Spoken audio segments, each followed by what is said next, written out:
En delovni dan je zaključil tako, da so ga kmetje z vilami pognali v svinjak in ga pustili zaprtega do konca dneva v svinjaku. Tako da zelo lep spomin.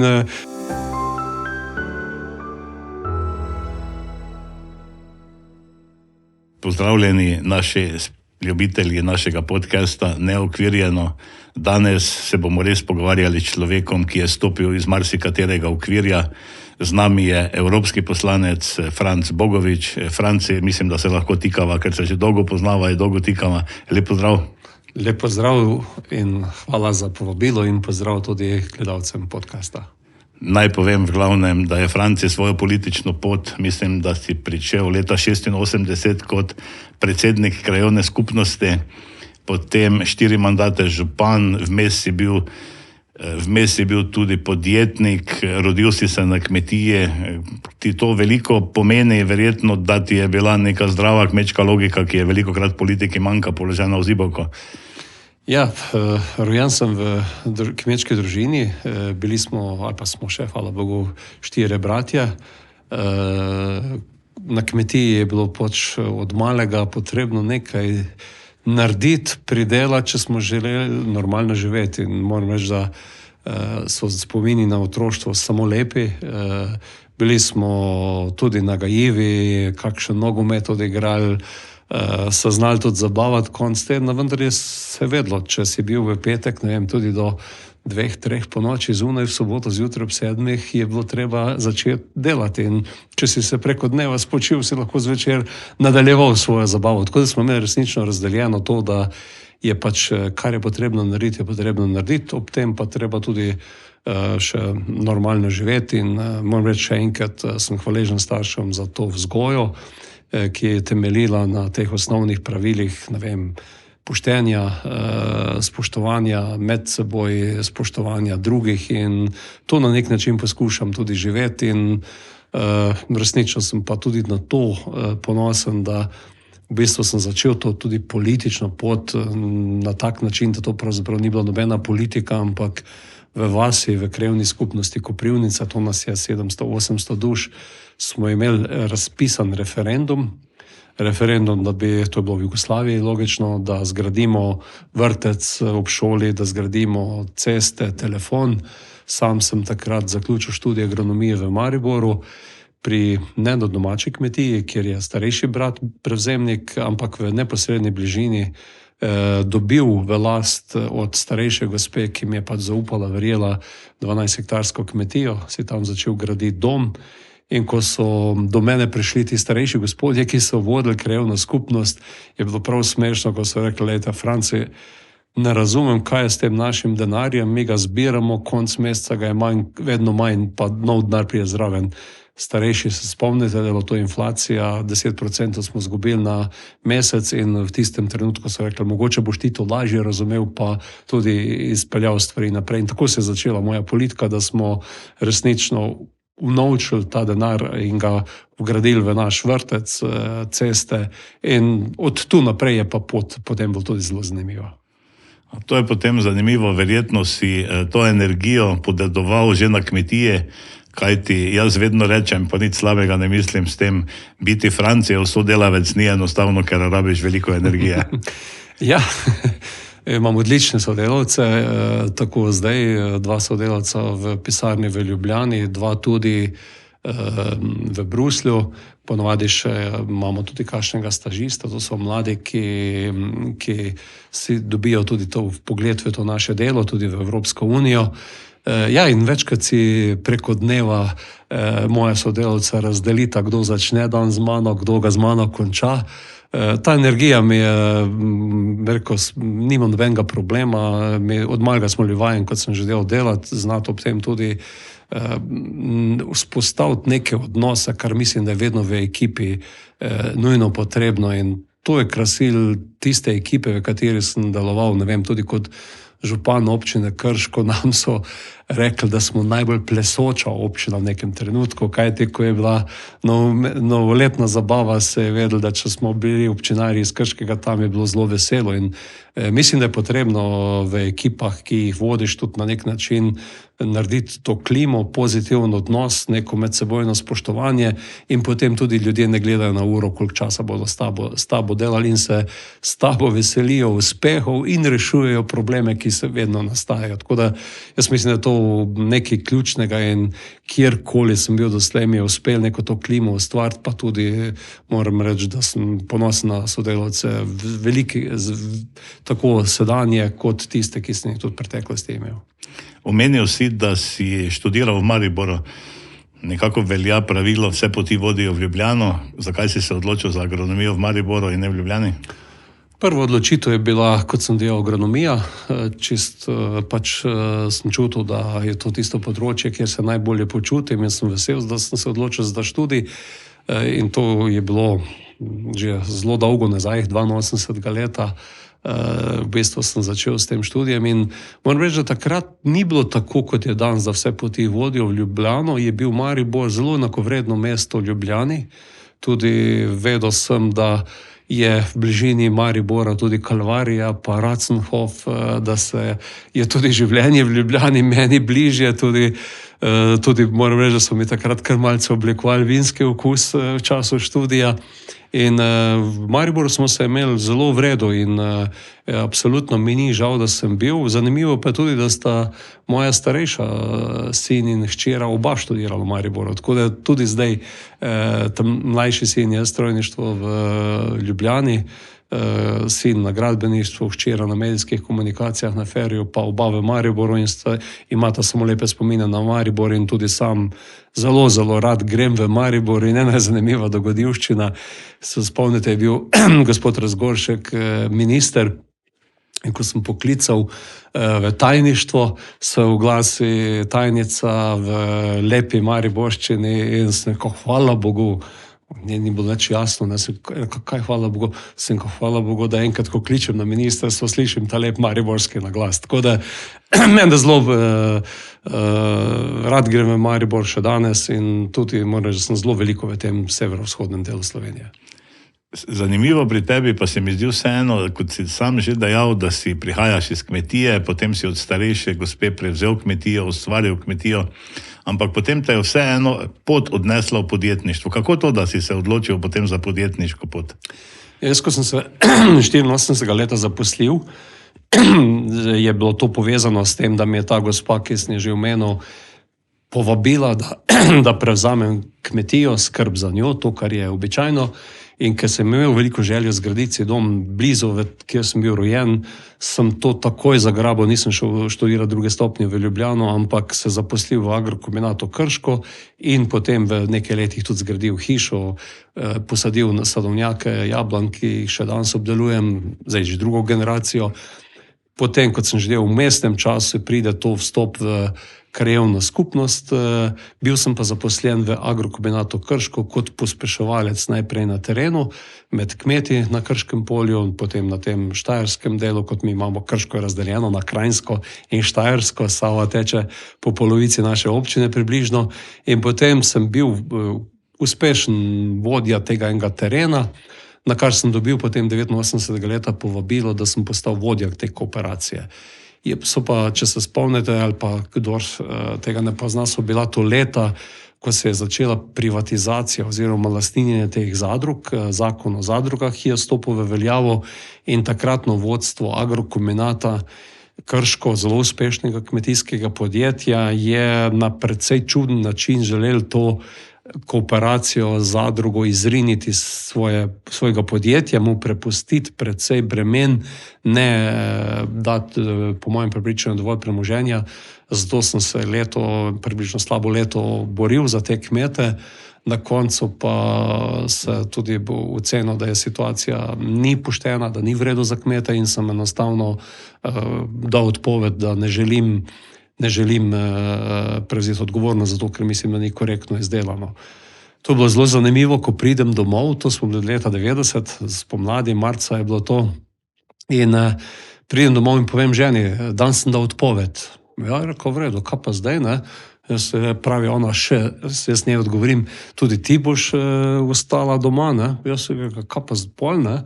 Ja, zdaj treba še vzeti 30.000 mark kredita, takrat so bile marke naša valuta, da dokončava hišo, da se lahko vselimo. Istočasno sem registriral podjetje za trgovino s kmetijskim gradbenim materialom, potem tudi organizacija kmetijske proizvodne, ker pa pač sem se zavedal, da prvem letu ne moreš pričakovati nekega prihodka od kmetijstva, sva poleg teh jablan, nasada jablan, ki smo imela, posadila hektar in 10 arov kumaric za vlaganje. Kdor pozna ta posel, ve, da je to precej dela, kajti običajno se si kmetje upali posaditi, 5 arov, midva sva jih 110. Povabil sem 3 mlade fante iz Bosne, iz Velike Kladuše, ki so eno leto prej pri starših kot vajenci, zidarji pomagali graditi hlev, če imajo čas, in da so prišli v Slovenijo k meni, bili pri nas živeli in smo potem v bistvu preko poletja pobirali te kumare. Moram priznati, da je bilo zelo uspešno, kajti v tistem poletju sva ženo v bistvu zaslužila za 2 letni plači skozi obiranje kumar. Kaj pa je hektar in pa 10 arov kumar obirati, pa mislim, kdo kdaj počel, ve, kaj to pomeni. Tako da meni ni bil nikoli problem sprejeti te izzive. Roke te vedno srbijo. Ja, ni problema. Ne? In v bistvu to je bil tudi na neki način začetek potem te moje podjetniške poti, kjer smo potem preko teh trgovin, takrat v začetku 90-ih je bilo običajno, da smo tudi te vaške trgovine na veliko odpirali, tako da sem imel več kot 20 zaposlenih ljudi in s to trgovino potem širil. Vmes me je pot pripeljala opet po nekih slučajnostih do tega, da sem 98. leta kandidiral za župana v občini Krško, bil tudi izvoljen. S podjetjem smo pa v bistvu še nadaljevali 2 mandata in po tistem, ko sem bil 3. izvoljen za župana v Krškem, sva ženo ocenila, da enostavno tudi časi so se spremenili, z vaškimi trgovinami je bilo težje izhajati, zato smo morali že ta naš posel malce okrniti, zmanjšati. To prodajo repromateriala kmetijskega, gradbenega, pa sva potem prodala sosednji zadrugi Sevnica, ki še danes uspešno v teh trgovinah deluje. Tako da je zelo dobra izkušnja in velikokrat sva danes žal pokojnim kolegom županom Kristjanom Jancem, ki je umrl na Savi takrat v tisti tragediji, ker sem bil tudi sam zraven, sva velikokrat govorila, da kdor pride v politiko, bi vsako mora skoraj dala kot obvezno, da najprej vsaj 5 let služi kruh, zna dobiti prihodek, da ve, kako ga je težko dobiti, da ga znaš potem odgovorno deliti in na nek način upravljati s tem denarjem. Tako da moram reči, da mi je zelo velika niz teh stvari, ki sem jih upravljal, preden sem postal župan, mi je zelo koristilo potem v tem, da znaš kakšno bilanco prebrati, da znaš, tudi poslovne modele spraviti skupaj, da znaš, je treba se prepogati, pa kumare ubirati, in takšen sem bil, takšen sem in takšen bom ostal. V glavnem podjetniško pot si zaključil zelo slabo, če se malo pošalim, ne? Nobenih terjatev nisi prenesel na slabo banko, kar je za Slovenijo, če imaš podjetje in ga zapiraš, obvezno mora končati na slabi banki. Ja, glede na to, da sem bil v mestnem času že župan, bi zagotovo vsi vedeli, da je bilo kaj narobe tudi, ampak k sreči nimajo kaj pisati o tem, tako kot je. Ko si enkrat podjetnik in če imaš to tudi vgrajeno od malega, da je treba pošteno delati, veš, kakšne vrstne redne. Najprej so zaposleni tvoji, naslednji so dobavitelji, potem je podjetje, na koncu si ti, če kaj ostane. Če pa ne ostane, moraš pa dodati, da ni pri onih 3 nič narobe. In mislim, da je ta podjetniška pot zelo fajn, če jo spoznaš lepe, slabe strani. Super pa je, da če lahko enkrat končaš s poslom in imaš račune pošlihtane in da lahko mirno spiš naprej, tako kot si prej preden. Tako da ni vsem to omogočeno. No. Pa tudi za nas moške, ko se zjutraj brijemo, je fino, da se lahko v gledalo pogledaš. Da te ni sram dejansko pogledati sam sebe v gledalo. Zagotovo, in moram reči, da to prispodobo ali pa, ko sem stopil v politiko 98. leta, to realno politiko, profesionalno kot župan občine Krško, relativno mlad, pri 35 letih, vendar sem že imel toliko izkušenj za sabo, da da sem tako v nekih aksiomih politike, ki sem si jih sam zapisal kot prvo, zadal to, da v politiki je enostavno prvo pravilo, ki je, da moraš vedeti, kaj je tvoje, kaj je javno in da tega ne pomešaš. Drugo pravilo, delaj tako, da bodo imeli starši mirno starost, otroci pa prihodnost v tvojem kraju. 3 otroke imam, pa 4 vnuke že zdaj in vsi živijo blizu mene in ni nič sram tega, kaj sem sam počel. In tretje pravilo je bilo ravno to, kar si Zmago omenil, da ko zjutraj v ogledalo pogledaš, vidiš sebe, ne neko opico, ki se je spojdašla z ne vem čim. In tega si nikoli nisem dovolil in si nikoli ne bom dovolil. Moram pa reči, da sem že tudi kaj druga srečal v tem političnem prostoru, tako da mislim, da ima kdo tudi probleme s svojo podobo v ogledalo ali pa rajši razbije ogledalo, da se ne vidi v njemu. To je sigurno res, kar precej se mi zdi teh v politiko v zadnje čase prihajalo, če tako v narekovajih rečem, res čudne osebe, čudni ljudje, kar pa mislim, da ni dobro, ampak gledam tudi sam, poznaš že zelo dobro evropsko politiko, si se že končuješ drugi mandat v Evropskem parlamentu, ampak vseeno, če se malo vrneva še nazaj, politiko, aktivno v državno politiko si pa stopil v času slovenske pomladi dejansko. Mislim, da si bil med prvimi tudi, ko si začel orati ledino nekega novega demokratičnega sistema. Ja, jaz sem zelo ponosen, da sem eden izmed tistih, približno 1500 nas je bilo, ki smo bili 12. maja 1988 v Unionski dvorani. Vemo, da je takrat Ivan Oman, pa tudi dr. Franc Zagožen v ozadju, povabil slovenske podeželane kmete v Unionsko dvorano, da naredimo nekaj dobrega za slovensko podeželje, kmeta, ki je bil tlačen mogoče podobno kot danes. In sam sem organiziral kot pospeševalec v Agrokombinatu Krško takrat na terenu še 88. leta skupino tistih, ki smo iz Krškega šli v Unionsko dvorano. In moram reči, da je prav zanimiv in spomin na to in hkrati tudi na nek način si štejem to v čast in sem ponosen, da sem bil tam, kajti ko smo povabili ljudi v dvorano, živeli smo v Jugoslaviji, ni bilo še političnih strank takrat, smo izpostavili te zahteve za podeželje in za kmetstvo. Zaključki tega skupa pa so bili, da smo ustanovili prvo politično stranko v Jugoslaviji, da želimo, da se Slovenija odcepi od Jugoslavije, vemo, da so bila ta burna leta že takrat, da želimo živeti v parlamentarni demokraciji in da želimo živeti v družbi, kjer bo spoštovane človekove pravice.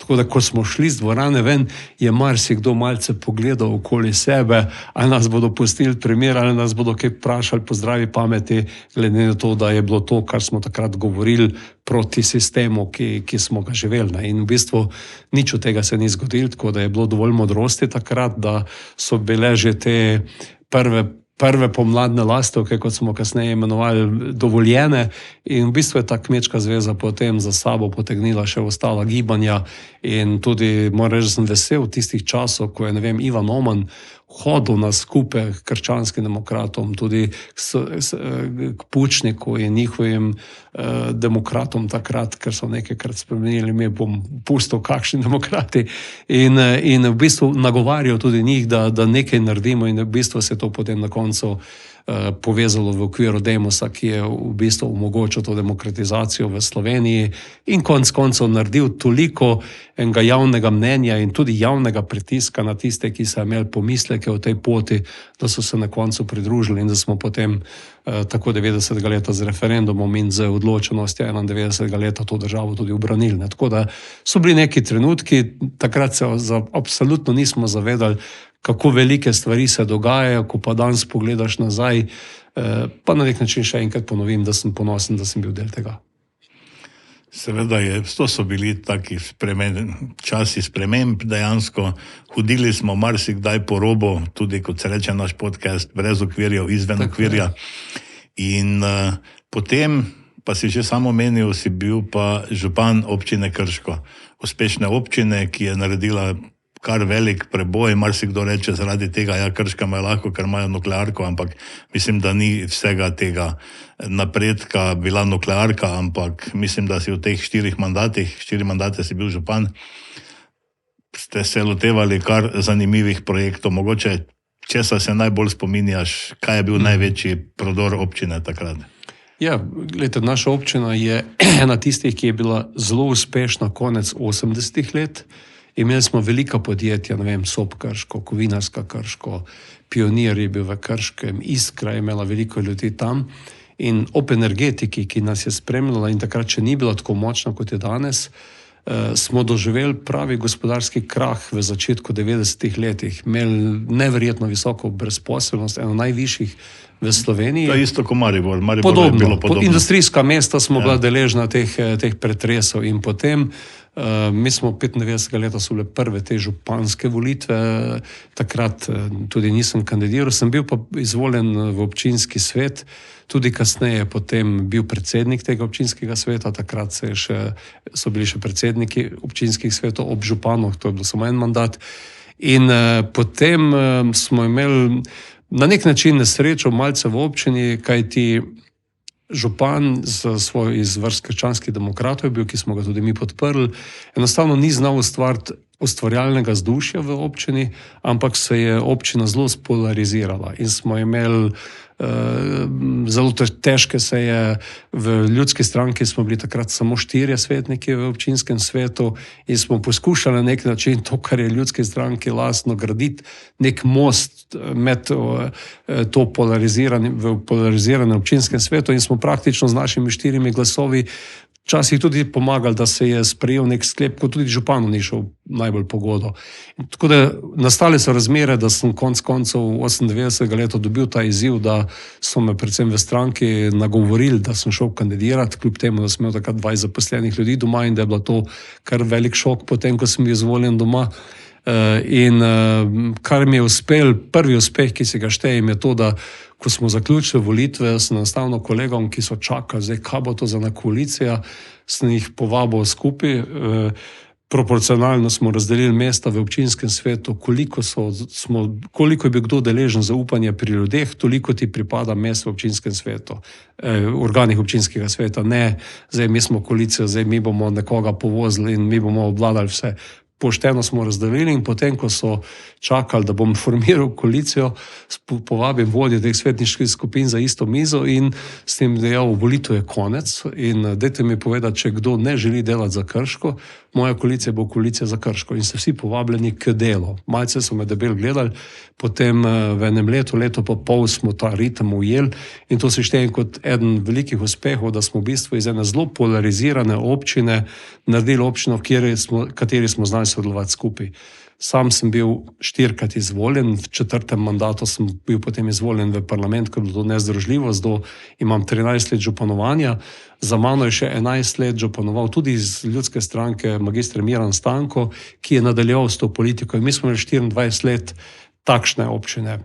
Razdeljena je bila prej in v 2 letih ali pa leto pa pol je tudi novemu županu že odlično uspel razdeliti občino, tako da je že sam odpustil 2 podžupana, ki jih je sam izbral, občinski svet je zopet razklan na pol. Tako da urejena občina, kar se tiče tega, je prva zadeva. Potem se pa lahko lotevaš tudi velikih stvari, kot enega velikih dosežkov za to, ne samo za Krško občino, pa za celo Posavje, si štejem izgradnjo hidroelektrarne na Spodnji Savi. To se je zgradil v tem času mojih mandatov in pa še nekaj let po tistem. Mimogrede je to v lanskem letu v avgustovskih poplavah rešili Posavje pred popolnim dizastrom. Lani sta se Savinja in Sava združili v Zidanem mostu ob maksimalnih pretokih. V Posavju bi bilo toliko škode, da si ne znamo predstavljati, in hidroelektrarne in protipoplavna zaščita, ki je bila v bistvu za nas najbolj pomembna ob gradnji hidroelektrarn, je perfektno delovala in smo v bistvu brez škode išli iz te zadev. Drugo, kar je bilo potem povezano z jedrskim elektrarno, ne vem, ni bilo odlagališča za nizko in srednje radioaktivne odpadke. Minister Kopač je takrat po neke nerodnosti še vas vključil v to zadevo. Jaz sem se od začetka zavedal, da če je to možno kje umestiti, je to v neposredni bližini jedrske elektrarne. Največja bedarija bi bila, da bi na enem koncu Slovenije bila elektrarna, na drugem koncu pa jedrski odpadki, mislim. Tega sem se naučil že prej v številnih evropskih projektih vedno je bliže jedrske elektrarne, boljše razumevanje, poznavanje tega problema, zato tudi večja podpora in se lahko sprejme takšen objekt. In recimo, mi smo po 5 letih intenzivnega dela na zborih občanov z 86% podporo sprejeli, da je odlagališče pri nas, ker smo bili odgovorni, se zavedali, da nihče drug teh odpadkov ne bo sprejel in da smo na nek način, da najdemo kvalitetno rešitev. Žal od leta 2008, ko smo to sprejeli, ta ljuba država še ni znala v 15 letih začeti graditi. Zdaj le slišim, da je končno izbrani izvajalci in da bomo to odlagališče, za katerega je denar v skladu razgradnjo ves čas tudi dobili. Tako da to področje okoli jedrske elektrarne in pa nekega odnosa je drugo, kar je eno tako zelo pomembno. Veliko smo naredili tudi na tem, da smo v občino dobili kar nekaj zelo uspešnih investicij, tudi iz tujine, podrli tisto famo ali pa dogmo, da so tuji lastniki nekaj, kar je nezaželjeno, nekaj, kar izkorišča ljudi, ampak tu imamo danes podjetje, kjer so ljudje najbolj plačani, kjer so najviše tudi vlaganje v razvoj in podobno. Tako da resnično smo občino Krško tudi razvojno zelo razvili. Uspešni smo bili v črpanju evropskega denarja. Mi smo, ne vem, v letih v tej finančni perspektivi 2007-2013 zgradili optiko v celi občini, tako da ima kmet na vrhu Bohorja optični kabel. Ko smo gradili, je gospod, ki ga Milan Žveglič, ki ga dobro poznam iz svojih let, ko sem bil v pospeševalni službi, pride do mene in pravi: Franci, pojma nimam, zakaj se to gre, ampak moji otroci to hočejo imeti in pomagaj, da bomo to imeli. In smo resnično naredili model, kjer smo ljudem, če so sami izkopali kanale, zagrnili, jim to plačali, oni so preskrbeli služnostne pravice in ta Milan Žveglič je zgradil 4 km optičnega kabla. In danes imajo ljudje na teh hribih optiko in če Milan pa njegovi niso vedeli, zakaj je to potrebno, so v COVID-u dokončno spoznali, kako pomembno je, če si z optičnim širokopasovnim kablom povezan s svetom. Tako da resnično imamo marsikaj za pokazati, ne vem, v zadnjih 5 letih mojega županovanja smo imeli 110 milijonov evrov investicij in v zelo zahtevnih časih, ko je bilo še veliko teh stečajev in vsega tega, vse investicije so bile narejene v okviru plana in pa terminskim planom. Tudi če se kakšen stečaj vmes zgodil, smo znali zelo na hiter izvajalca meniti. Tako da te kmečke logike, neke operativnosti in pa tega, kar so me starši naučili, da nekaj treba prijeti v roke, narediti pa zaključiti, tega sem se naučil. In pa nekaj, kar sem recimo, pa je zanimivo to, ko si Zmago nastavil to zadevo okrog kmečke logike. Recimo, ko so me na ISO standard, smo bili ena izmed prvih občin, ki je dobila ISO standard, in ko so me ne bi bilo dovoljeno ljubljanski Škrici prišli učiti projektnega dela, sem jim enostavno razložil, da sem živel na kmetiji in odrastel na kmetiji, kjer sem živel od svojega dela. In če jaz to projektno delo prav razumem, sem se ga naučil takrat, ko sem vedel, kdaj je treba koruzo posijati, kdaj je treba, ne vem, kravo k biku pripustiti, da prideš do teleta, da prideš do bika in od tega znaš živeti. In tisti, ki smo imeli, za moje pojme, ta privilegij, da smo živeli na kmetijah, smo se nekih pravil, ki so danes, ne vem, za katere potrebuješ, ne vem, fakulteto, ne vem, kaj naučili v svoji mladosti, in če si znal to ceniti, pa tudi videti to kot neko vrednoto, je kar fajn to nos s sabo v življenju in ti je za marsikatero neumnost prizanešeno. Jaz tudi z zanimanjem včasih prisluhnem na kakšnem knjižnem sejmu, ko se predstavljajo ti novodobni vrtnarji, potem sobivanje z naravo in potem odkrivajo, kaj vse so odkrili. Jaz se potem vedno spominjam, kaj piše v teh knjigah, je meni vedno babica razlagala. To je bilo čist neko normalno, sonaravno bivanje, ljudje so znali prisluhniti naravi, kar pa mislim, da danes več na nek način ne znamo. Izključili smo vse, mislimo, da je vse možno narediti na lastno pest, brez neke zdrave logike, in mislim, da je to ne samo Slovenijo, tudi Evropo na nek način nazadujemo in ne bo se dobro končalo, kajti ravno omenil si poplave. Mislim, da nam to narava že vrača, kaj smo delali z njo. Ja, zagotovo, ne? In tudi celo vrsto neumnosti v tem primeru, od pozidav do tega, da recimo, kar so v preteklosti delali, ne vem, na porečju Savinje v Savinjski dolini, da se ne urejajo te pregrade, ki so bile včasih. To so imeli kmetje dostop do zastonj peska, da so očistili te pregrade, ki so bile tiste, ki so upočasnile pretoke, ne naredile teh konic tako visokih in podobno. Ne. Tako da ja, vedno bolj spoznaš in jaz recimo se rad pošalim, da če živiš tako na podeželju, da imaš, ne vem, pa če se ne ukvarjaš s kmetijstvom, če otrok ve, da poleti, ko moraš pokositi travo okrog hiše, da je fajn, če jo pokosiš vsak teden na 10 dni, sicer se ti bo čez 14 dni zapacala kosilnica, se že nekih pravil naučiš. Tako da opravi delo v pravem času, naredi in pa nekaj, kar ti narava da in ti ne moreš prevarati narave, ne moreš jo fejkati, kot radi zdaj rečemo. Enostavno ti narava vrne nazaj in ti odgovori, da pač ali ne razumeš tega, ali si pa želel, ne vem, prilesičiti nekaj, česar se prilesičiti ne da. In v tem danes časih mogoče vse preveč v virtualnem svetu je takega fejkanja, da ne uporabim še enkrat ta izraz, vse preveč in to se nam vrača, ja. No, naj povem našim gledalcem, da je Franci tudi, kot si prej omenil, da si bil pospeševalec v kmetijski službi, je tudi nekako sokriv, da lahko danes pojemo tudi dober steak, dobro svinsko pečenko, kajti na Krškem polju ste ohranili vrsto prašičev, Krškopolc.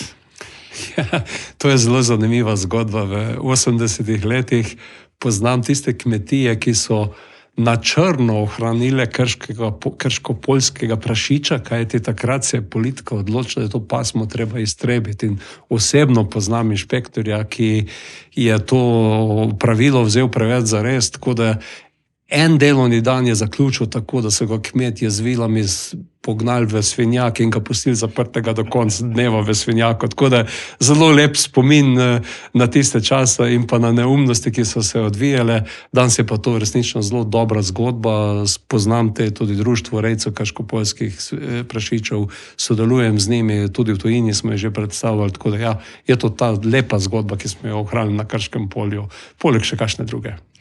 Tako, vsekakor, kot sva že večkrat omenila, prihajaš iz kmetije, dejansko vedno si bil zagovornik kmetijstva, glas slovenskega kmetijstva na splošno.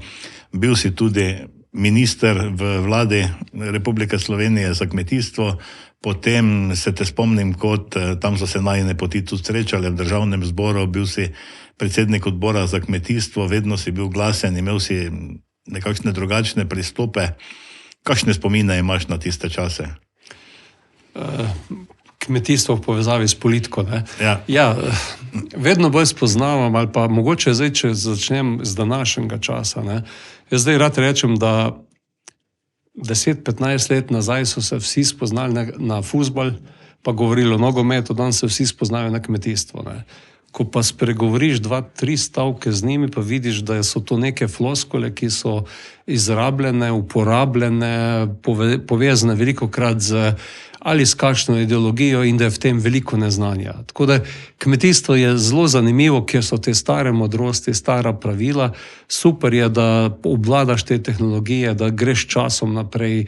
Vemo, da, ne vem, ko sem bil sam otrok, mi smo se preživeli na takšen način, da smo imeli doma, ne vem, 8 krav, pa ne vem, potem še nekaj bikov in da je to tistega se da živeti na neki kmetiji.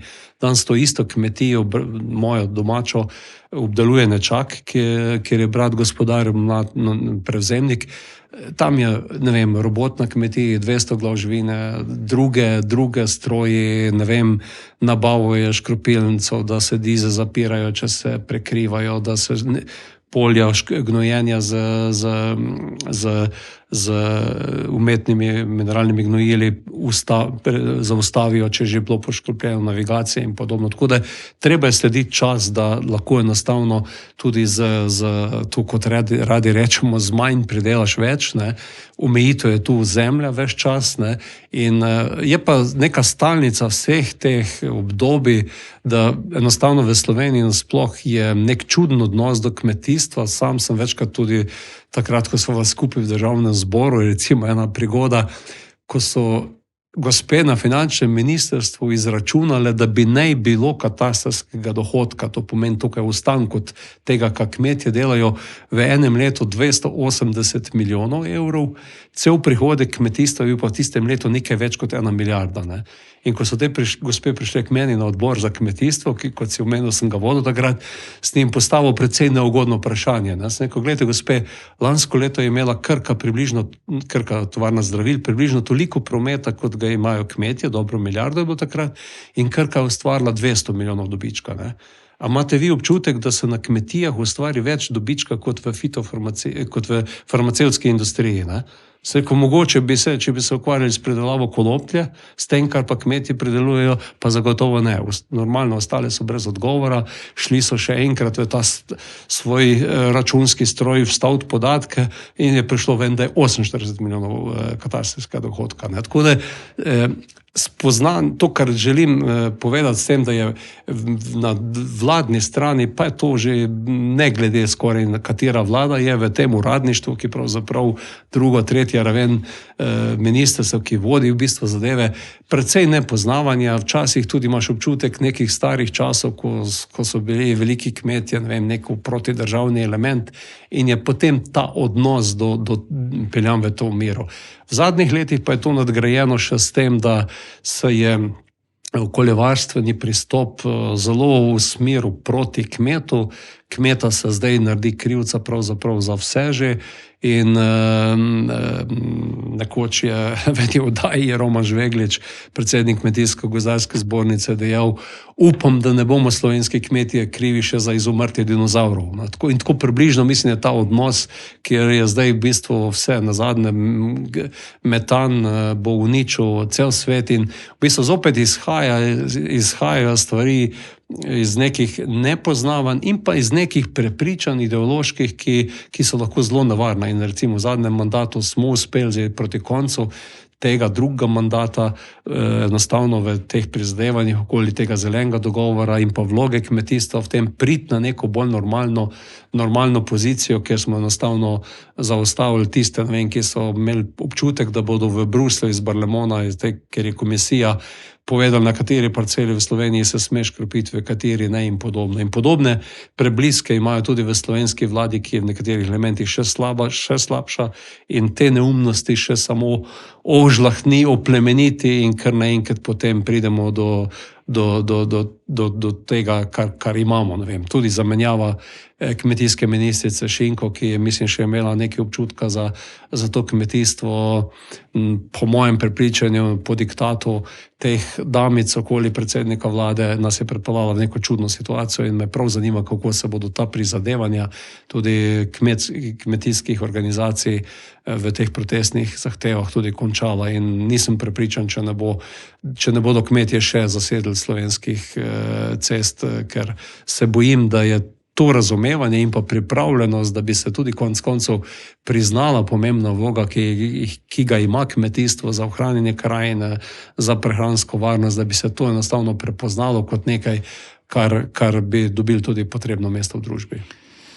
Pa tudi se mi zdi, ne samo, da je težko življenje na kmetije, ne, vsi marsikdo vidi te velike traktorje, ki stanejo 200 000 evrov, ampak če imaš samo traktor, še nisi kmet, ne moreš se iti kmetijstva. Ampak gledam tudi vse slovenske gorice, vse tu pri nas. Ti praviš, hvala Bogu, imaš namestnike, mladega prevzemnika, mislim, da sin prevzema kmetijo. In tu pri nas je ogromno kmetij, ki nima več naslednikov. In tu je vprašanje, kaj se bo zgodilo s tem. Lejte, to je ključen problem tudi evropskega kmetijstva. Statistika in pa podatki so neizprostni. Več kot 35%, se pravi več kot tretjina lastnikov kmetij je starejših od 65 let. In velikokrat gre v našem slovenskem primeru to za zelo male kmetije, kjer tudi mladi enostavno preračunajo, da od tega se ne da živeti, če še kmetija ni zdaj že nekako približno pripeljana do nekega stopnja razvoja, bi bila potrebna ogromna vlaganja in enostavno ne vidijo več prihodnosti. In sam rad rečem, da nisem eden izmed tistih demagogov, ki govorijo, jaz bom poskušal ustaviti padanje števila kmetij. Jaz trdim, da se bo od teh dobre tretjine lastnikov, ki so stari danes 65 let in več, jaz trdim, da jih vsaj 2/3 ne bo dobil naslednikov znotraj svoje družine. In da bo čez 10 let, ko bodo ti ljudje 75 in več stari, najbrž večina teh kmetij, da bo teh 20.000 kmetij manj, ali pa 20% kmetij manj. Zdaj, odgovornost politike je, da to enostavno na nek način moderira in poizkuša omogočiti pogoje tistim, ki želijo povečati kmetije, kajti, kot sem omenil, iz bratove kmetije, nečakove kmetije, rabiš vedno več površin, če želiš dobiti prihodek za eno delovno mesto. In tu mislim, da bi morala se državna politika usmerjati in narediti sistem, kjer bi pomagala mlajšim kmetom, mladim prevzemnikom narediti dostop do teh zemljišč, da bi ostala obdelana ta zemljišča.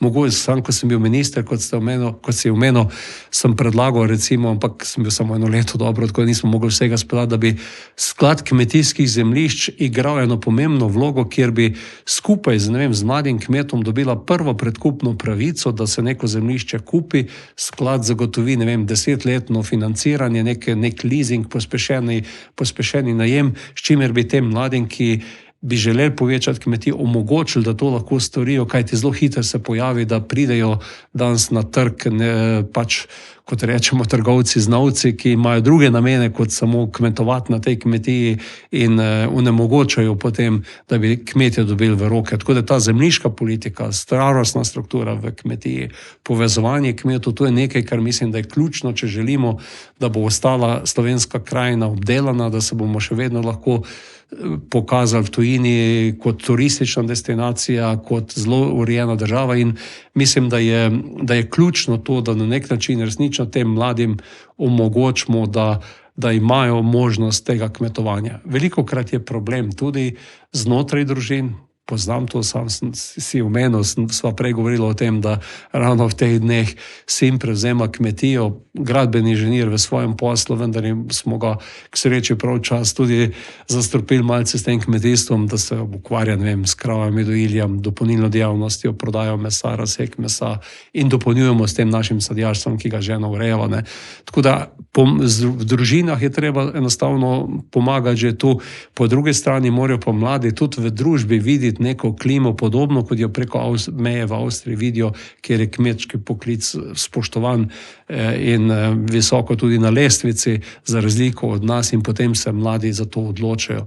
Moram reči, da je v našem koncu, poznam, spadamo pod ta zavod Novo mesto in lansko leto je bilo zelo malo teh mladih prevzemnikov, ki so se prijavili na prvi razpis za mlade prevzemnike, kjer tudi Evropska unija podpira z določenimi sredstvi prevzem in pomaga tem mladim kmetom. In mislim, da je bilo 8 ali 10 tistih v celotnem zavodu, ko so se pa te stvari začele odvijati v Sloveniji, povezane s temi protestnimi zahtevami, sta 2 od teh enostavno se zahvalila in izstopila iz te igre, da bi postala prevzemnika in prevzela odgovornost, da bi naslednjih 5 let na tej kmetiji še nadaljevala s to dejavnostjo. Tako da mislim, da smo na zelo tanki črti, kjer lahko z eno modro politiko mogoče še to pripeljemo in pomagamo ta proces moderirati, da bo še vedno ostala Slovenija obdelana, sicer pa lahko se tudi zgodi drugačna pot, da bo vedno več tega zaraščanja. Kajti danes je v zadnjih letih, ko gledamo, podatki so znani, da se število kmetij sicer zmanjšuje, ne vem, za kakšnih 1000 na leto ali kaj podobnega, da pa so hektarji, ki so prijavljeni v te subvencijske vloge, da so obdelani, pa ostajajo na istem nivoju. To pomeni, da po večini so zemljišča obdelana. Zdaj, ali bojo pa še naprej se to nadaljevali, ali bodo mladi tudi še naprej na teh zemljiščah pridelovali hrano, je pa kar na nek način vprašanje, in tu mislim, da lahko zelo hitro pridemo v neko težavo na področju prehranske varnosti, podobno kot se je zgodilo z energetsko varnostjo v Evropi ob ruski vojni, in tu mislim, da gre za strateško zadevo, in v Evropi smo na nek način precej lahko miselno verjeli, da se niti vojaška varnost, niti prehranska, niti energetska ne da več ogroziti. Vojna je pokazala, kako ranljivi smo, COVID že pred tem, in mislim, da bi bilo treba tu imeti več posluha za to in pa tudi na strateški način razmišljati, da se enostavno ne bo naša prehranska varnost odvisna od tega, kaj bojo predelali na jugu Španije, ampak bo treba kar na slovenskih tleh več predelati. Vsekakor, velikokrat sva zdaj že omenila evropsko politiko, naj povem, da zaključuješ drugi mandat kot evropski poslanec. V prejšnjem mandatu si se nekako zapisal, tudi nisi pozabil na podeželje, dejansko ta uspešen projekt pametne vasi. Kako daleč je ta projekt, mogoče par besed o projektu? Ja, gre za to, kar sem na nek način v odboru za kmetijstvo in regionalni odbor poslušal o tem, kako podnebne spremembe spreminjajo svet, kako digitalizacija spreminja svet in kako se vedno več ljudi živi v mestih, se pravi, da se dogaja urbanizacija. 3 veliki megatrendi, kot jih imenujejo, in odgovor na to je bil ta poskus z konceptom pametne vasi, kjer sem jasno upozoril, da vekolikor bo, digitalizacija, prej sem omenil, da smo zgradili širokopasovne povezave na vrh Bohorja, marsikje po Evropi še tega danes ni, tudi v Sloveniji, pa smo, bi rekel, kar tu nekje z evropskim povprečjem, marsikje je pa podeželje še vedno brez pravih povezav in to se kaže vedno bolj kot nuja, kot je bilo včasih potrebno imeti kvalitetno vodovod, pa elektriko je danes tudi ta širokopasovna povezava. Ne? In od tu naprej smo pa potem prišli do tega spoznanja, naredili neko definicijo pametnih vasi, tudi podprl sem projekt, da se zdaj ravno prejšnji teden sem bil povabljen na zaključek, ker so mi se zahvalili, ker sem potem v parlamentu predlagal eno tako imenovano pripravljalno ukrep, preparatory action, skozi katerega se je zbrali 27 praks po Evropi, kaj pomeni to pametne vasi, kako se veliko tega že živi. In mi smo to že, v 70-ih letih, ko je Kavčič začel govoriti o policentričnem razvoju, je Sloveniji že naredil ta zametek, da imate to industrijo, gospodarstvo, mala podjetja, da imamo v Krškem, da so srednje šole na podeželju in podobno, da imamo zdravstveno skrbo, da imamo skrb za starejše, kot poznam pri vas v okviru Hrastovca, ko gradite zdaj ta odlične bivalne skupnosti in podobno. In to so ti elementi pametnih vasi, kmetijstvo, gozdarstvo, prvi panogi, potem tako imenovana bioindustrija, bio-based industrija, ki je vezana na te produkte, povezavi z energetiko, z novimi materiali, nadaljevanje, potem pa vsi segmenti družbe, od mobilnosti na podeželju, energetike na podeželju, skrb za starejše, e-zdravje, zdravljenje nadaljavo in turizem in podobno, mala podjetja. Tako da gre za zelo uspešen projekt, ki je dobil v tem mandatu končno potrditev, da je Evropska komisija naredila dolgoročno vizijo razvoja podeželja.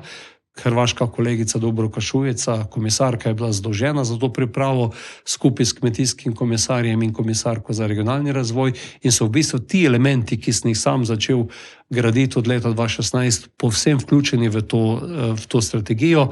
Sam sem pa tudi zdaj v enem odboru, ki pravzaprav nas je 30, ki zdaj razmišljamo o tem, kako te elemente vgraditve bodočo finančno perspektivo v različnih skladih, da to ne bo zgolj domena sklada za razvoj podeželja, ampak da bo to v regionalnem skladu, socialnem skladu, kohezijskem skladu in da to resnično postane evropska politika. In v mnogih državah imajo problemi izseljevanja podeželja še bistveno večji kot pri nas. Ne vem, če greste tu v Slavonijo ali pa če greste na francosko, špansko podeželje, govorijo o tako imenovanih demografskih puščavah, kajti so cele planjave območja brez ljudi. In to mislim, da to je ključen cilj tega projekta, da to zaustavimo in tu pridemo zelo hitro do različnih teh politik, ki so za to potrebne in tudi do zavedanja, da vekolikor ne bomo nič naredili, se bo dogajal naravni proces centralizacije.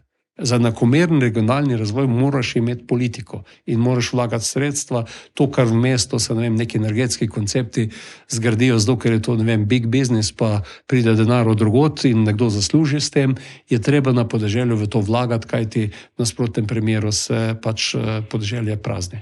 Potem pa pridemo do drugega težave, kot se je ukvarja, naprimer, velika mesta Pariz, ko ne vem, koliko milijonov sredstev vlagajo, da integrirajo priseljence in urejujejo obrobja mest. Ne? Absolutno. Ne? In tudi sam, ko veliko govorimo zdaj o tem evropskem načinu življenja, o odporni družbi, o tem, da sem enostavno zelo na glas postavil tezo, Evropa bo odporna toliko časa, koliko časa bo imela odporno podeželje. In s tem odpornim, urejenim podeželjem, to, kar vidimo pri nas, v Avstriji, marsikje drugje, s tem dajemo in še vedno ohranjamo Evropo kot kontinent, kjer je kvaliteta življenja najboljša. Potrebno je tudi sobivanje za mestom, na nek način z oskrbo s hrano, z pitno vodo, z marsičem, kar pravzaprav iz podeželja pride do mest. Z mestom znaš vedeti, da znajo tudi te meščani porabiti denar na podeželju, da lahko od tega tudi se na podeželju živi. Res pa je, da je teh urbanih problemov vedno več, da se bodo mesta tudi ukvarjala s tem v prihodnje, to sem prepričan. Konec koncev smo se pa najbolj prepričali, kam so šli ljudje, ko je nastopila kriza, pandemija. Iz že omenjenega Pariza so bile 50-70 kilometrske kolone proti podeželju, ne v mesto. Tako da odporna družba je družba, ki ima tudi urejeno in pa odporno podeželje, kjer živijo kleni in pa zadovoljni ljudje. Potem, če še pogledamo na splošno te evropske probleme, od energetike, o kmetijstvu smo že kar precej povedala, kako pa ta energetska samooskrbnost, to se je tudi pokazalo veliko težav z to vojno v Ukrajini. Tako je, ja. In tu se je pokazalo zelo jasno, da je bila nemška energetska politika, ki je navzven kazala to zeleno podobo za gradnjo vetrnic, sončnih elektrarn, 600 milijard, to je 30 naših proračunov in še več so vložili v zadnjih 20 letih naših gornjeslovenskih proračunov, so vložili subvencije v to zeleno energijo. V resnici pa je njihova industrija, pa tudi velik del energetike je bil odvisen od ruskega plina. Ko se je to presekalo, se je enostavno pokazalo, kako je ranljiva nemška energetika, kako je bila Nemčija ranljiva in ranljiva celotna Evropa in smo kar naenkrat kontinent z najdražjo energijo, bodisi električno plinom in padcem konkurenčnosti industrije. In tu je Nemčija tista prva, ki plačuje to ceno. Pokazalo se je, da so odporni tisti energetski sistemi, ki imajo poleg obnovljivih virov energije, se pravi vode, sonca, vetra, biomasa v Skandinaviji, še vključen jedrsko energijo v ta model. In jedrska energija, ki je bila dolgo časa skoraj tabu tema v Evropskem parlamentu, je dobila dokončno potrditev tudi z mojim poročilom o malih modularnih reaktorjih. To je v bistvu nova tehnologija, ki se razvija, se pričakuje, da bi v začetku 30 let predvsem nadomestila termobloke, ne vem, tam, kjer je danes na Poljskem ogromno premoga termoblokov in imajo daljinski sistem ogrevanja, potem industrijske komplekse in da bi tam enostavno s to zamenjavo termobloka za malim modularnim reaktorjem, to so reaktorji od 10 do 300 megavatov, da bi to nadomestili. Po drugi strani pa tudi spoznanje, da je potrebno vse narediti za to, da bi zagotovili varno obratovanje obstoječih elektrarn daljše obdobje in tudi, da se zgradi precej novih jedrskih elektrarn. Ker ta zanimiva slika je te energetike, tudi okoljskih problemov po svetu in recimo zavedati se moramo, da ima Evropa danes da je Evropa procesira približno 7 do 8% toplogrednih plinov, da jih je na Kitajskem 30% od vseh svetov globalno gledano. In da je recimo Kitajska v letu 2022 zgradila toliko termoelektrarn, kot je 150 krških nukleark. 105 gigavatov moči termoblokov je bilo grajenih leta 2022 na Kitajskem. Zelo pospešeno tudi gradijo obnovljive vire od vetra, sonca. Največ jedrskih elektrarn se zgradi zdaj na Kitajskem, zato so napovedali, da bodo leta 2060 tudi oni imeli nizkoogljično družbo, se pravi brez teh z zelo zmanjšanim izpustom toplogrednih plinov in tudi tam je v tem konceptu zelo veliko vlogo igra jedrska energija. Tako da kombinacija teh virov in pa to, da podobno kot recimo v kmetijstvu nikoli ne smemo imeti nekega konflikta med ekološkim kmetijstvom, integrirano predelavo, klasično predelavo, podobno tudi v energetiki ni nobene potrebe po izključevanju. Ta princip ali. To mora biti v bistvu dobri, robustni sistemi energetski so tisti, ki imajo in dovolj obnovljivih virov energije in tudi jedrsko energijo, recimo, ki takrat, ko ni ne sonca, ne vetra, po zimi je ponovadi to najbolj problematično, lahko proizvedejo dovolj energije. Ko pa pridejo druge razmere, da je dovolj vodne energije, dovolj sončne energije, pa logično, da se to uporabi. Pokazalo se pa je, da recimo, da so ti sistemi tudi problematični v tem, ne vem, da je veliko vetra na Severnem morju v Nemčiji, poraba energije pa na Bavarskem in Baden-Württembergu, da se ne da več dogovoriti, da bi se novi daljnovodi pripeljali, da po začetku so razlagali, da bi 5 do 6 krat več sonca in vetra nadomestili potrebe. Pa so ugotovili, da to nima kam postaviti, ugotovili, da ni materialov, s čimer bi to naredili. Tudi to poročilo o kritičnih materialih sem bil aktiven na njemu, ker se je jasno pokazali, da teh materialov ni in da je to bilo veliko neke ideologije, pa konec koncev tudi lobiranja za neko industrijo, ki je želela dobiti nek favoriziran položaj in tudi konec koncev z tega zaključiti. In če kaj velja v energetiki, je pri energetiki, kar sem se naučil v vseh teh letih, ko sem zelo intenzivno spremljal že kot krški župan, da to je predvsem big business. Velik denar se tu vrti in da so zelo veliki mojstri, ki v ozadju poskrbijo za to, da bi čim dlje denar njim pretekal. Zanimiva izkušnja, takoj po letu 2000, ko so se avstrijski protestniki privezali na ograjo krške nuklearke, pa so mislili, kako bomo Krčani, se jim pridružili. Po nekaj dneh so potem policisti jim prinesli vodo, da so lahko bili na toplem, na vročem, da ne bodo dehidrirali pri nas, potem so se pa odvezali, prišli domov. Ker kmalu po tistem smo ugotovili, da je avstrijski Verbund bil financer teh gibanj. In tudi danes, ko ugotoviš, kdo financira kaj, zelo hitro vidiš, da ena naftna industrija, ki je dolgo časa investirala v nevladni sektor, ki se je boril proti jedrski energiji, najbrž nimajo nekih zelo visokih okoljevarstvenih ciljev, ampak predvsem ohranjanje nekih poslovnih modelov in pa biznisa, ki ga imajo v rokah. Kot sva že omenila, zaključuješ drugi mandat v Evropskem parlamentu. Kako bo naprej? Še nisi bil najbolj odločen, najbolj odkrit, ampak zanima pa me vseeno, ne glede na to, boš kandidiral ali ne boš kandidiral, kateri so tisti problemi, ki se bo Evropa soočala naslednjih 5 let, rečemo v naslednjem mandatu? Ja. Imam namen kandidirati, kar nekaj je bilo dilem znotraj Slovenske ljudske stranke, ali bomo šli samostojno, ali se bomo s kom povezali. Vse kaže in je zdaj že kar zagotovo, da gremo s samostojno listo. Bom na tej listi, nikoli nisem pogojeval mesta na listi, kajti to so volitve, kjer ljudje odločajo, kdo pride v Evropski parlament. Tudi sam sem bil 2krat doslej izbran s preferenčnimi glasovi, tako da to je v bistvu zdaj že dogovorjeno ali pa je znano. Kar se tiče tem, pa smo imeli tudi v okviru Evropske ljudske stranke, katere član sem, ali pa v tej poslanski skupini, smo zelo jasno tudi povedali, kaj želimo, kaj vidimo kot ključne izzive. In prvi izziv je zagotovo vrniti ljudem ta občutek varnosti. Bodi si govorimo o tem, da bomo znali zavarovati meje, da ne bodo migrantski tokovi šli nekontrolirano in postajajo s tem problemi, zavarovati varnost tudi v vojaškem smislu. Vidimo, da je vojna v Evropi danes v Evropi, v Ukrajini, na mejah Evropske unije in da ni nič nemogočega več, kar smo v preteklosti mislili, da več teh vojn ne bo.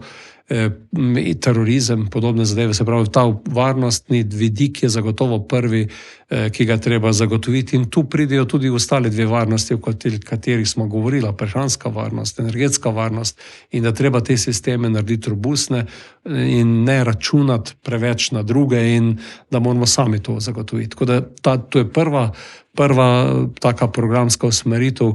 Druga je zagotoviti še naprej konkurenčnost evropskega gospodarstva, kajti to, da imamo, šolski sistem, kjer vsi pridejo lahko, ki imajo talent do univerzitetne izobrazbe, da je konec koncev tudi zdravstvo kljub vsem težavam še vedno dostopno in da nimaš ni tega, kar je recimo v Ameriki, da če nimaš, na računu 20-30 tisoč dolarjev, ne moreš na operacijo in podobne zadeve. Ampak to izvira, ta socialna država, neka kvaliteta življenja od tega, da imamo ta socialno-tržni model, kjer moramo najprej nekaj ustvariti, potem pa to čim bolj pošteno pa pravično med ljudi razdeliti. Se pravi, ohraniti konkurenčnost gospodarstva, naslednja zadeva, in to je prva stvar, ki ga danes najbolj, ker ni to konkurenčnost, je ravno cena energije. Na tem področju nekaj narediti.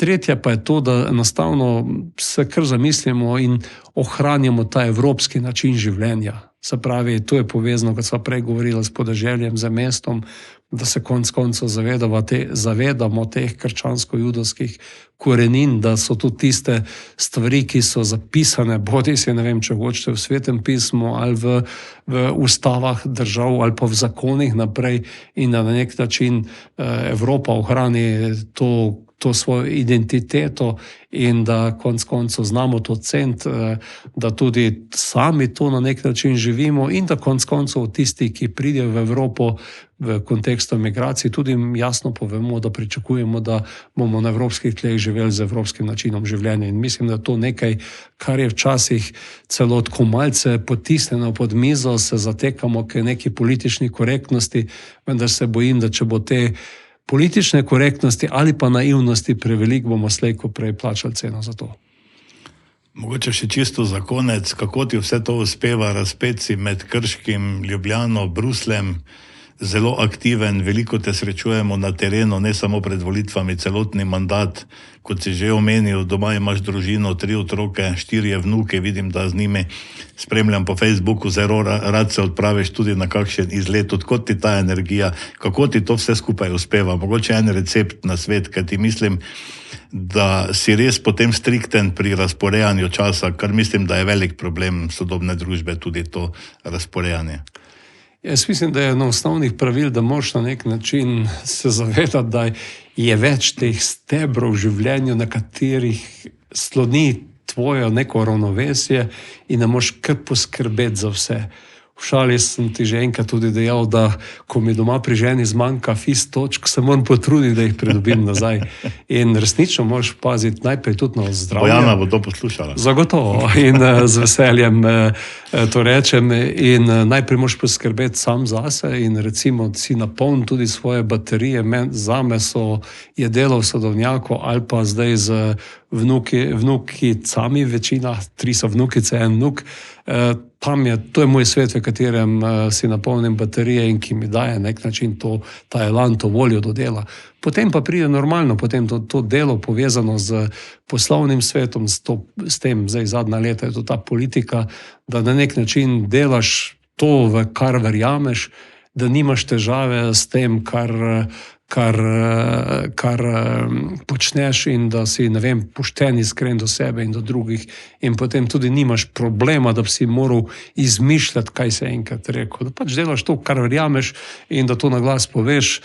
Mislim, da sem tudi, kdo me bolje pozna, ve, da znam imeti trda stališča in da me težko prepričati, če me želi nekdo prepričati v neumnosti. In da, če me pa kdo prepriča z argumenti, pa nimam nobenih težav spremeniti svoje stališče. Vendar pa se pa marsikdaj vidim, da se pa tudi razlikujem od kolegov v politiki, da poleg teh velikih floskul rad uporabljam dejstva, številke, kar pa vidim, da marsikdaj pri kolegih ne gre najbolj skupaj in da se na številke ne spoznajo ali pa jih ne želijo veliko uporabljati. In meni morajo stvari enostavno sedeti na nekih trdih temeljih, tam takrat sem rad tudi zraven. Se pa v politiki predvsem ukvarjam, zdaj če tako rečem, tudi iz tega pogovora se vidi, ne vem, kmetijstvo, energetika, regionalni razvoj, s stvarmi, za katere mislim, da so usodno pomembne, kakšno bo naše življenje, kakšna bo naša kvaliteta življenja. Manj me zanimajo tiste ideološke teme, ki so tudi velikokrat na dnevnem redu. Mislim, da prevečkrat, več bi se morali ukvarjati s tem. In znotraj tega polja moram reči, da se čisto dobro počutim in ko to še skombiniram potem z družino, z delom v sadovnjaku, se imam prav fajn in mi zaenkrat, hvala Bogu, tudi zdravje služi in nimam nič težav, če, ne vem, zjutraj ob 3-4 začnem delati v sadovnjaku, kadar je potreba po škropljenju, ob 8 sem lahko že čistveni drugi vlogi. Pri tistem delu na sadovnjaku pa mi marsikdaj se utrne kakšna dobra misel ali pa ideja, kako nek problem rešiti, ki ga bi sicer najbrž zelo težko odkril. No, Franci, naj tako tudi ostani potem tako aktiven tudi naprej. Konec koncev dejal si, da boš kandidiral, vso srečo na volitvah in seveda hvala za ta pogovor, da si se odzval našemu povabilu in seveda še kdaj se srečamo tudi tukaj in še kje druge. Vam, dragi gledalci, pa seveda hvala za pozornost in upam, da ste uživali ob tem pogovoru z evropskim poslancem Francem Bogovičem. Zmago, če mi je dovoljeno, hvala za povabilo. Čestitke tebi in tvoji ekipi, vrsto let se že poznava. In resnično zelo cenim delo tvoje ekipe in tudi ostalih lokalnih, regionalnih medijev, ki želijo govoriti malce tudi o vsebini, ne pa zgolj o nekih rumenih stvareh, ki se v politiki vse prevečkrat dogajajo. Hvala vam za vaše poslanstvo. No, mislim, da tudi te medijske puščave, News Desert je tudi ena od težav Evrope, ki bodo vedno pogostejše, vedno večje, ampak o njih premalo govorimo. Hvala še enkrat. Srečno.